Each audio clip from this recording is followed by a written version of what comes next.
Welcome to Sherlock Holmes Short Stories. I'm Hugh Bonneville, and this is The Adventure of the Bruce-Partington Plans, Part 3. Last time, Holmes's examination of the railway tracks at Aldgate Station revealed something crucial about the death of Cadogan West. His body had been placed on the roof of a train, not thrown from it. But how did his body get on the roof of a train, and who put it there? To find out, Holmes first visited the Woolwich Arsenal, where the top-secret Bruce-Partington submarine plans were kept. There, he discovered signs of tampering at the office window. Then came the startling news that Sir James Walter, the official guardian of the plans, had died just hours before Holmes and Watson came to question him, apparently from the stress of the scandal. Finally, Cadogan West's bereaved fiancée revealed that in the days before his death, something about his work had been troubling him deeply. Now, armed with Mycroft's list of foreign spies, Holmes has made a crucial connection. One of them, Hugo Oberstein, lives in a house whose windows open directly above the underground tracks. As a thick fog settles over London, Holmes and Watson prepare to break into Oberstein's home in Kensington, where they believe the answer to the mystery lies.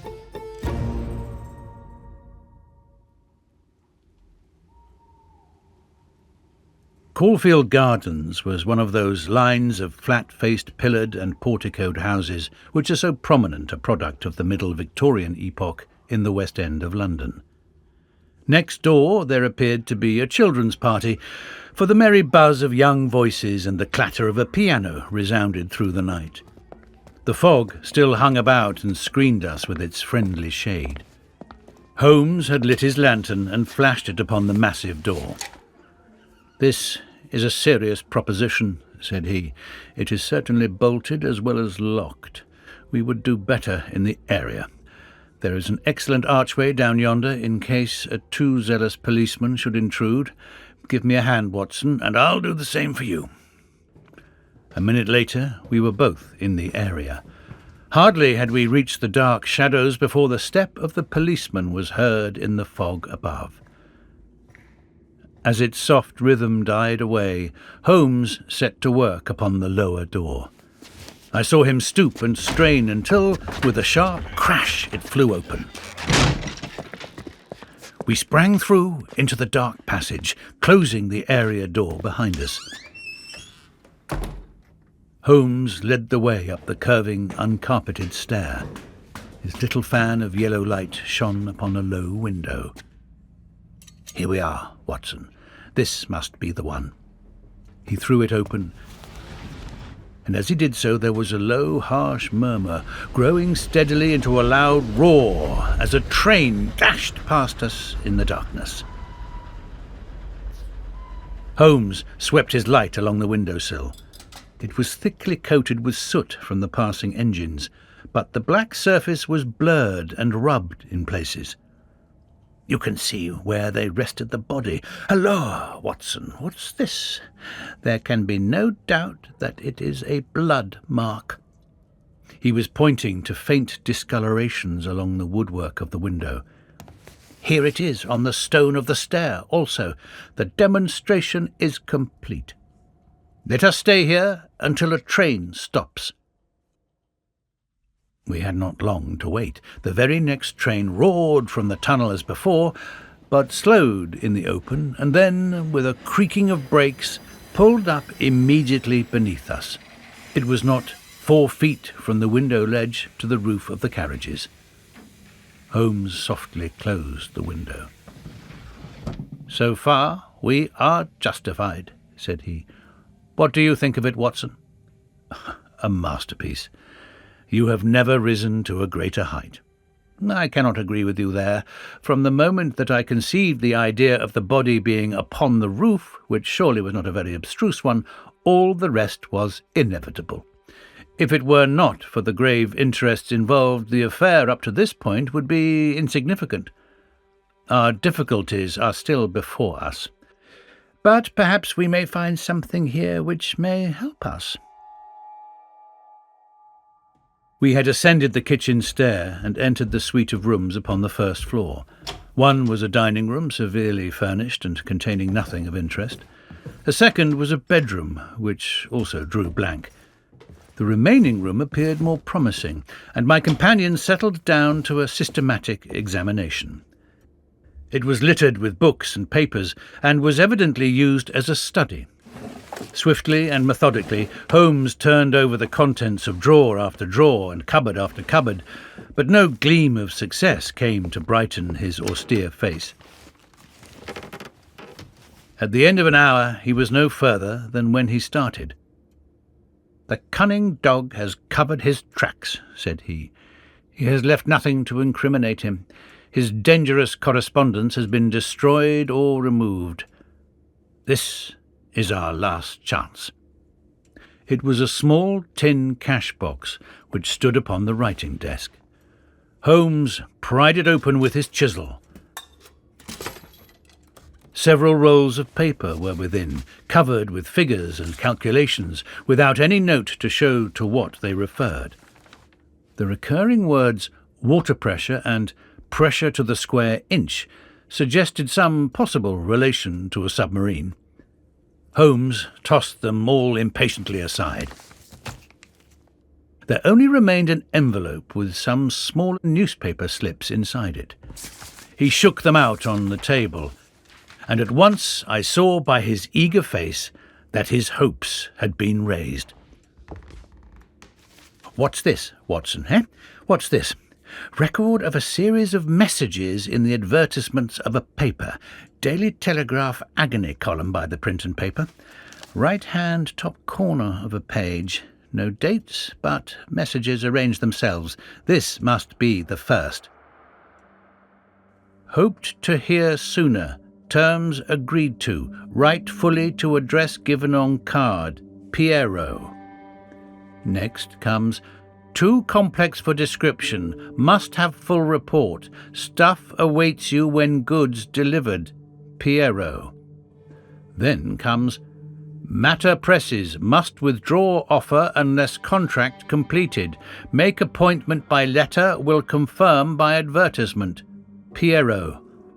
Finally, "Monday night after 9. 2 taps. Only ourselves. Do not be so suspicious. Payment in hard cash when goods delivered. Pierrot." A fairly complete record, Watson, if we could only get at the man at the other end. He sat lost in thought, tapping his fingers on the table. Finally, he sprang to his feet.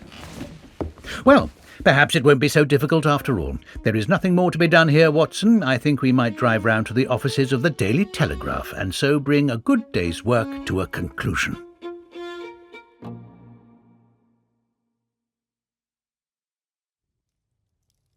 Mycroft, Holmes and Lestrade had come round by appointment after breakfast next day, and Sherlock Holmes had recounted to them our proceedings of the day before.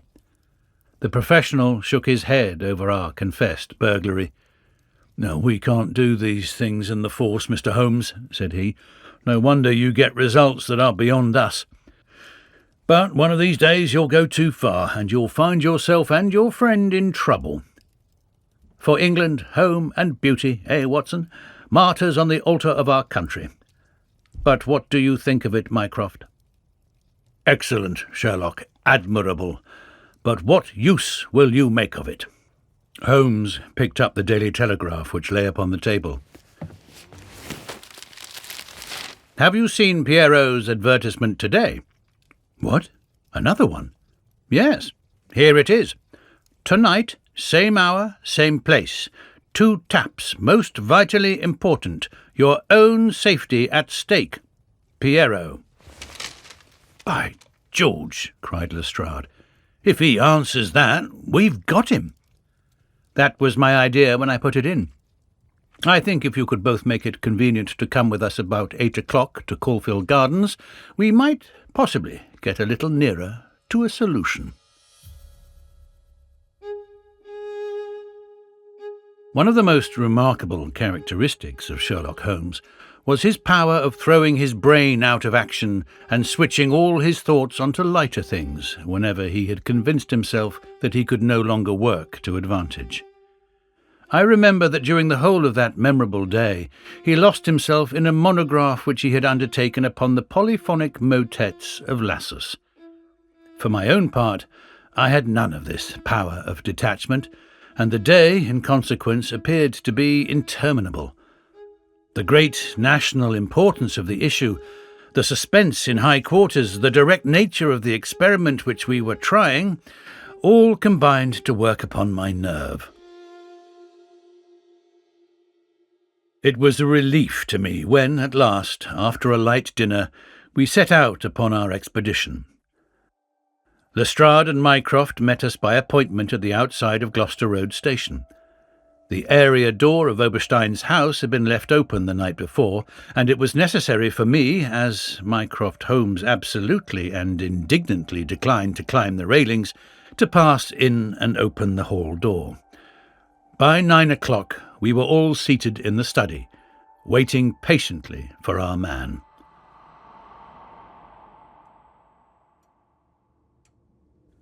An hour passed, and yet another. When 11 struck, the measured beat of the great church clock seemed to sound the dirge of our hopes. Lestrade and Mycroft were fidgeting in their seats and looking twice a minute at their watches. Holmes sat silent and composed, his eyelids half shut, but every sense on the alert. He raised his head with a sudden jerk.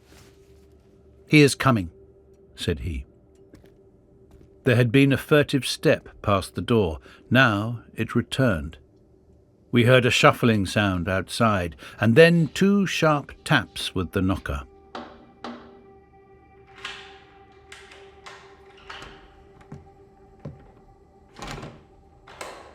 Holmes rose, motioning us to remain seated. The gas in the hall was a mere point of light. He opened the outer door, and then, as a dark figure slipped past him, he closed and fastened it. "This way," we heard him say, and a moment later our man stood before us. Holmes had followed him closely, and as the man turned with a cry of surprise and alarm, he caught him by the collar and threw him back into the room. Before our prisoner had recovered his balance, the door was shut, and Holmes standing with his back against it. The man glared round him, staggered, and fell senseless upon the floor. With the shock, his broad-brimmed hat flew from his head, his cravat slipped down from his lips, and there were the long, light beard and the soft, handsome, delicate features of Colonel Valentine Walter.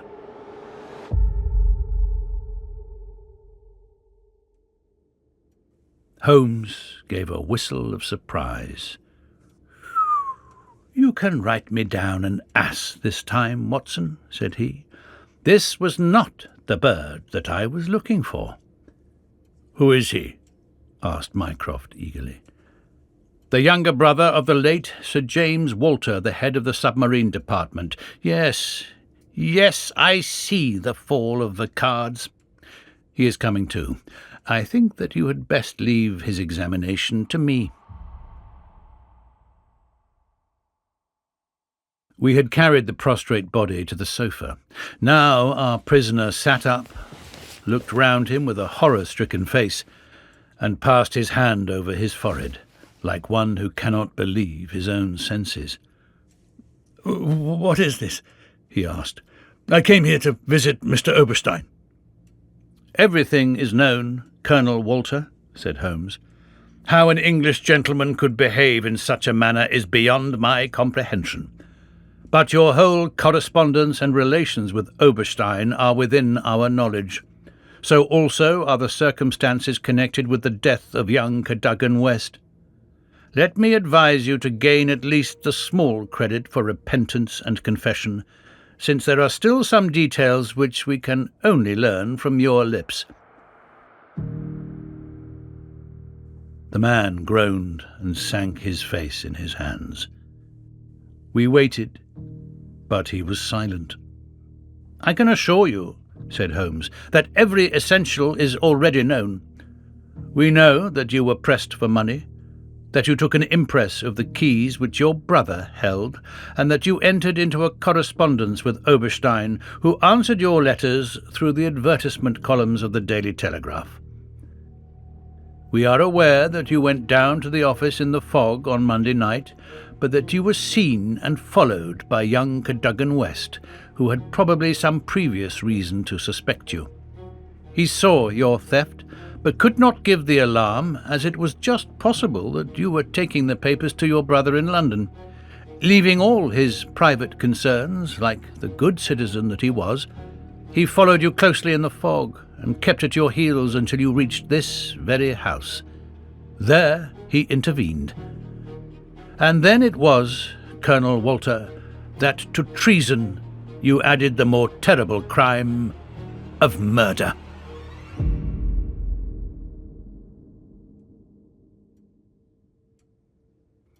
I did not.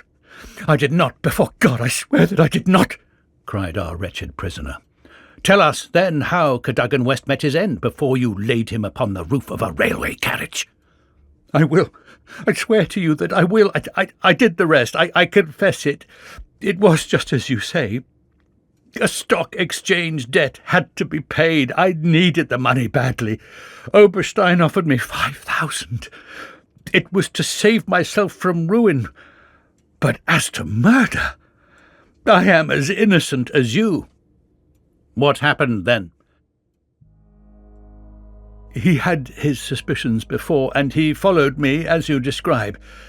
I never knew it until I was at the very door.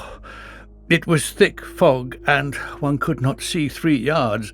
I had given 2 taps, and Oberstein had come to the door.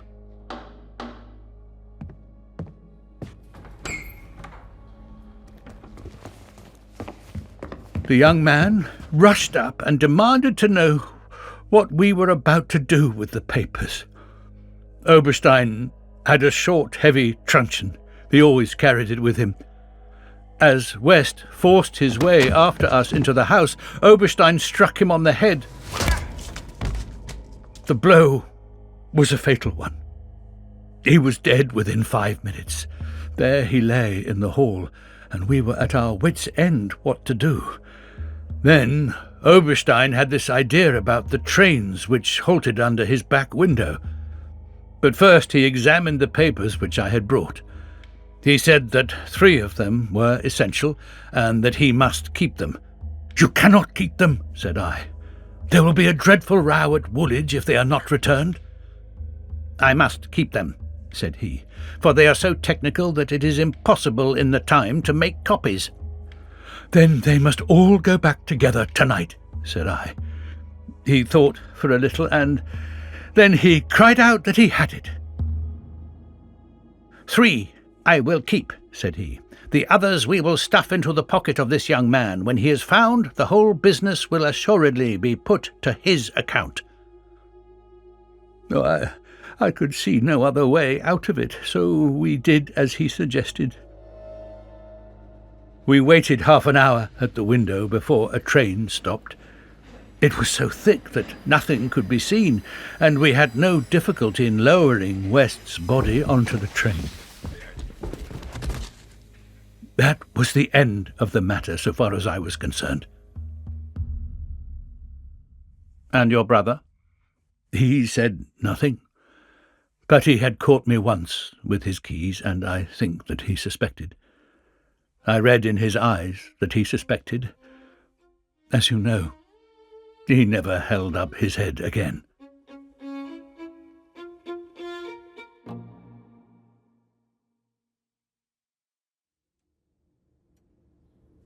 There was silence in the room. It was broken by Mycroft Holmes. "Can you not make reparation? It would ease your conscience and possibly your punishment." "What reparation can I make?" "Where is Oberstein with the papers?" "I do not know." "Did he give you no address?" "He said that letters to the Hotel du Louvre, Paris, would eventually reach him." "Then reparation is still within your power," said Sherlock Holmes. I will do anything I can. I owe this fellow no particular goodwill. He has been my ruin and my downfall. Here are paper and pen. Sit at this desk and write to my dictation. Direct the envelope to the address given. That is right. Now, the letter. Dear Sir, with regard to our transaction, you will no doubt have observed by now that one essential detail is missing. I have a tracing which will make it complete. This has involved me in extra trouble, however, and I must ask you for a further advance of £500. I will not trust it to the post, nor will I take anything but gold or notes. I would come to you abroad, but it would excite remark if I left the country at present. Therefore, I shall expect to meet you in the smoking room of the Charing Cross Hotel at noon on Saturday. Remember that only English notes or gold will be taken. That will do very well. I shall be very much surprised if it does not fetch our man.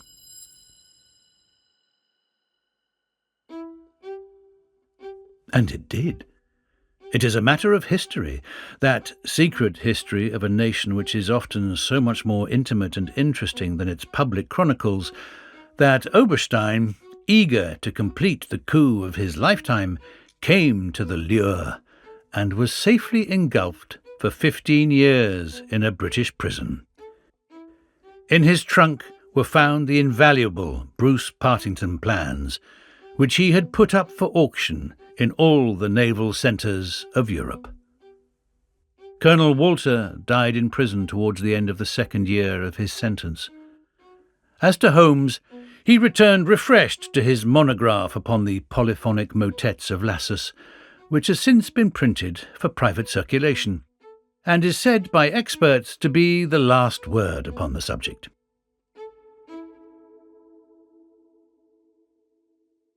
Some weeks afterwards, I learned incidentally that my friend spent a day at Windsor, whence he returned with a remarkably fine emerald tie-pin.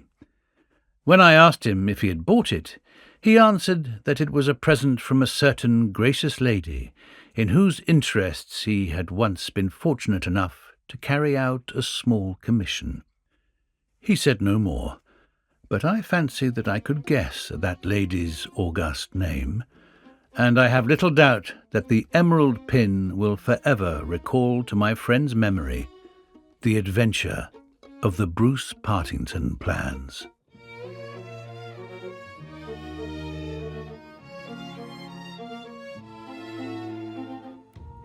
Next time on Sherlock Holmes Short Stories, Holmes and Watson journey to Dartmoor to investigate the shocking disappearance of Silver Blaze, England's most celebrated racehorse. With the Wessex Cup just days away and the horse's trainer found dead on the moor, Holmes must untangle a web of deception involving suspicious stable hands, mysterious nighttime visitors, and a curious piece of mutton curry. As the great detective follows a trail of clues across the windswept moors, he'll uncover an unlikely killer hiding in plain sight. Join us next time for The Adventure of Silver Blaze.